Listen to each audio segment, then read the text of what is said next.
A antiga Israel queria que Jesus fizesse algo sensacional para provar que ele era realmente o Filho de Deus. Mas Jesus está dizendo nesta passagem: vocês estão buscando um sinal?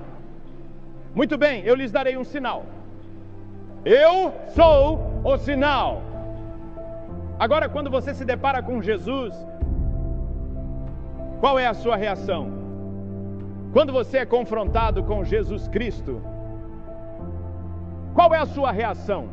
A reação dos escribas e fariseus foi de hostilidade. Já o povo dos dias de Nínive se humilhou e se arrependeu ao enfrentar e se deparar com Deus. E a pergunta que todos fazemos hoje é esta: o que vocês pensam de Cristo? Quem é Jesus Cristo? Mas a nossa geração ficou obcecada por Jesus. Os jovens estão falando sobre Jesus.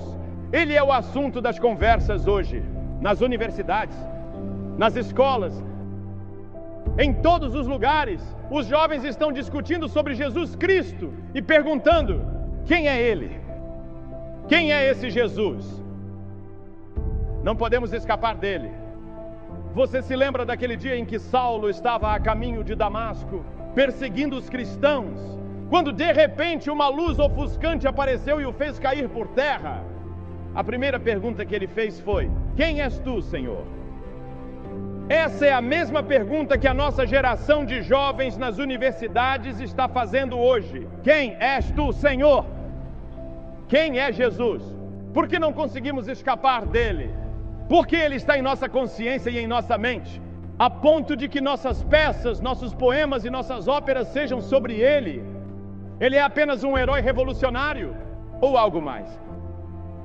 Ele viveu apenas 33 anos. Ele nunca viajou mais de 100 milhas. Ele nunca teve educação formal. E ainda assim, 2000 anos depois, uma geração inteira continua falando sobre Jesus Cristo. Alguns diziam que ele era um homem louco. Outros disseram que ele era um revolucionário. Ou será que Jesus era alguém que defendia o sistema? E então há também quem diga que ele foi o primeiro hippie, que tinha cabelos longos e andava com seus discípulos em uma comunidade. Mas na verdade nós não sabemos como ele era. Não temos uma imagem de Jesus, e Deus fez isso de propósito, para que não adorássemos uma imagem, porque Deus é espírito e devemos adorá-lo em espírito. E então havia pessoas que diziam que ele era deliberadamente mau, que ele era um homem mau, que ele era um diabo. O que ele realmente foi? Essa é a questão. Jesus Cristo, quem és tu? Quem é Jesus? Não podemos escapar dele. Tentamos fugir, mas lá está ele. Ele continua aparecendo em toda parte. Nossos maiores filósofos escreveram sobre ele. Nossos maiores historiadores escreveram sobre ele. Nossos maiores poemas e peças são sobre ele. Até nossas maiores arquiteturas são sobre ele. Não podemos escapar dele. Bem, sabemos algumas coisas sobre ele. Sabemos que ele era um homem. Jesus era completamente humano. Ele representava a humanidade, pois a Bíblia diz que ele foi identificado e contado entre os transgressores. Sabemos que ele teve fome. Sabemos que ele teve sede. Sabemos que ele se cansou. Sabemos que ele experimentou as alegrias da amizade. Sabemos que ele chorou no túmulo de um ente querido. Sabemos que ele possuía todas as características de um homem.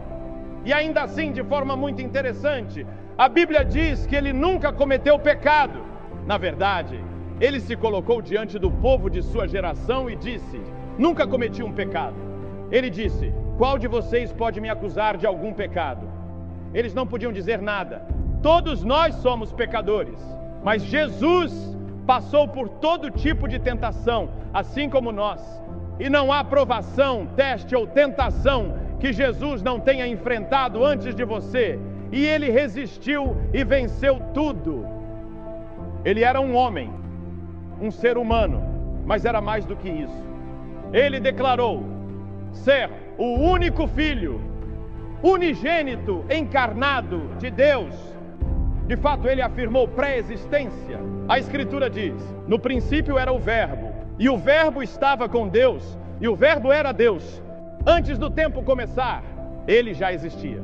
Ele disse: antes de Abraão nascer, eu sou. Eu existo eternamente. Ele se levantou e disse: eu sou Deus. Ele é, porque sempre existiu. De eternidade a eternidade ele é Deus, a Bíblia diz. E o Verbo se fez carne e habitou entre nós. Em outras palavras, o Verbo, a palavra de Deus, o Deus eterno, se fez carne na pessoa de Jesus Cristo e viveu como um homem no mundo. É isso que a Bíblia ensina. Você precisa aceitar que ele não foi apenas mais um revolucionário, ele não foi apenas mais um hippie, ele não foi apenas mais um grande homem. Ele era Deus em carne e osso. E toda a ética que ele ensinou, nenhum homem nunca ensinou como ele. Se alguém lhe bater numa face, ele diz: ofereça também a outra. Jesus ensinou que devemos perdoar. Ele ensinou uma revolução na maneira como devemos viver. Ele nos ensinou que não são apenas as ações exteriores que Deus julga, mas também os pensamentos e intenções internas. Ele disse: Moisés nos ensinou nos 10 mandamentos: não cometerás adultério. Mas eu vos digo que se alguém olhar para uma mulher com desejo impuro, já cometeu adultério em seu coração. Ele disse: vocês ouviram o que foi dito aos seus antepassados: não matarás. Mas eu lhes digo que qualquer que se irar contra seu irmão estará sujeito a julgamento. Ele elevou a ética humana ao mais alto nível e exigiu que vivamos esse tipo de vida. Porque ele mesmo viveu esse tipo de vida. Como você explica Jesus? Jesus Cristo, tu és quem dizes ser? Ele acalmou o mar. Ele tinha poder sobre a natureza. Ele podia pegar um relâmpago e lançá-lo de volta às nuvens. Ele tem poder sobre a natureza. Por quê? Porque ele é o Deus da natureza. São suas leis e elas o obedecem. Ele tinha autoridade sobre as doenças. Jesus fez cegos enxergarem, fez surdos ouvirem, fez mudos falarem. Ele ressuscitou os mortos. De acordo com o registro, ele tinha autoridade sobre os demônios. E então, olhe para a morte que ele teve. Algum homem já morreu como Jesus? A terra tremeu, as rochas se partiram, os sepulcros se abriram, até mesmo os soldados confessaram: verdadeiramente este era o Filho de Deus. Qualquer um que veja Jesus naquela cruz e não seja tocado tem um coração de pedra. Primeiro tiraram as roupas dele, depois pegaram longas tiras de couro com esferas de aço ou chumbo nas pontas e o açoitaram nas costas, até que ele mal pudesse ficar de pé. Então colocaram uma coroa de espinhos sobre sua testa e seu rosto começou a sangrar. Eles riram dele, cuspiram nele e zombaram dele. Com um simples estalar de dedos, 72 mil anjos já haviam desembainhado suas espadas, prontos para resgatá-lo e varrer este planeta da existência do universo. E Jesus disse: não, pois para isto nasci. Não digam que esta é uma religião de homens brancos ou de homens negros. É uma religião mundial. Ele fez isso por todo o mundo.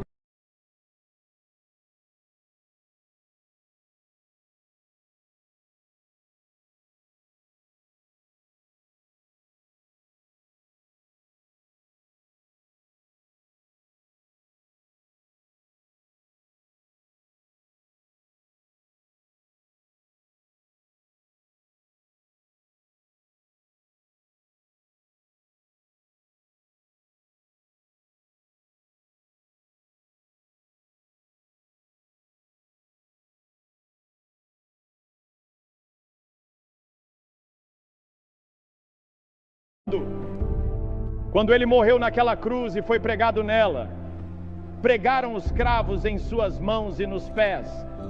E sabe o que ele disse? Ele disse: Pai, perdoa-lhes porque não sabem o que estão fazendo. Perdoa-lhes. Foi assim que ele enfrentou a violência de seu tempo. E então, na cruz, ele disse: meu Deus, por que me abandonaste? Depois inclinou a cabeça e disse: está consumado. O que ele quis dizer com isso? Ele quis dizer que o plano de salvação estava concluído. Agora Deus pode perdoar todos os teus pecados, porque Jesus terminou o plano de Deus para a tua salvação. Porque veja, Deus conhece cada um de vocês pelo nome. Ele tem até os fios de cabelo da tua cabeça contados. Deus olha para você como se fosse a única pessoa em todo o universo. Ele vê você, somente você. E naquela cruz, Jesus teve a capacidade de pensar em você. E Ele te amou o suficiente para permanecer na cruz. Já houve amor maior do que esse? Porque Ele viu que ressuscitaria dos mortos. Ele viu que nas gerações futuras haveria um povo reunido em seu nome, que formaria seu corpo. Ele viu o dia em que reinaremos com Ele em seu reino. Sim, eles o colocaram em um túmulo. E se Ele não tivesse ressuscitado, não haveria evangelho. Jesus Cristo está vivo. E quando foram ao túmulo pela manhã, ouviram a maior notícia que o mundo já conheceu. Ele não está aqui, Ele ressuscitou, Ele está vivo. E o que inspirou os discípulos a pregarem por todo o mundo foi a ressurreição. Eles pregavam em toda parte que Jesus está vivo. E então o que acontece com as pessoas que recebem a Cristo? O que acontece com elas? Tivemos aqui na outra noite um homem que era líder dos Panteras Negras. Ele disse que achava que poderia mudar o mundo através do movimento Panteras Negras, até que conheceu Jesus. E ele disse que Jesus mudou a vida dele e tirou todo o ódio do seu coração. Ele disse: agora acredito que o mundo pode ser transformado, mas acredito que isso pode acontecer pelo poder de Jesus. É isso, Jesus entrando em nossos corações. Quem és tu, Senhor?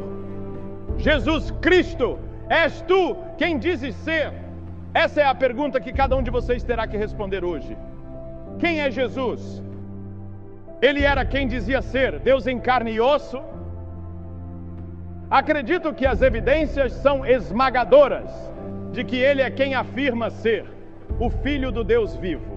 Eu não posso prová-lo cientificamente, mas posso prová-lo pelas vidas que Ele transforma a cada dia.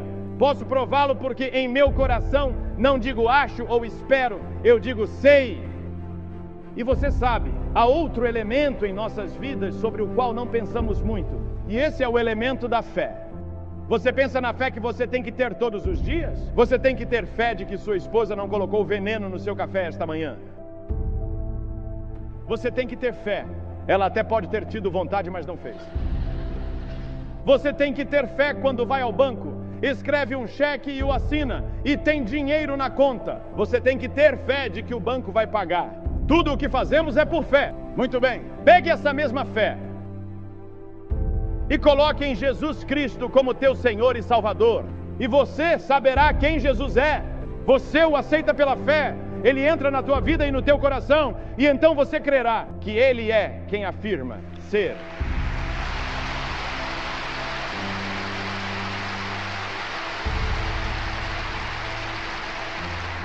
Paulo, naquela estrada para Damasco, também fez outra pergunta: o que queres que eu faça, Senhor? E Jesus respondeu: levanta-te e vai. Eu te digo agora, levanta-te e vem a Ele. Aceite-o como teu Senhor, Salvador e Mestre, como Filho de Deus, e Ele entrará no teu coração, perdoará teus pecados e transformará a tua vida.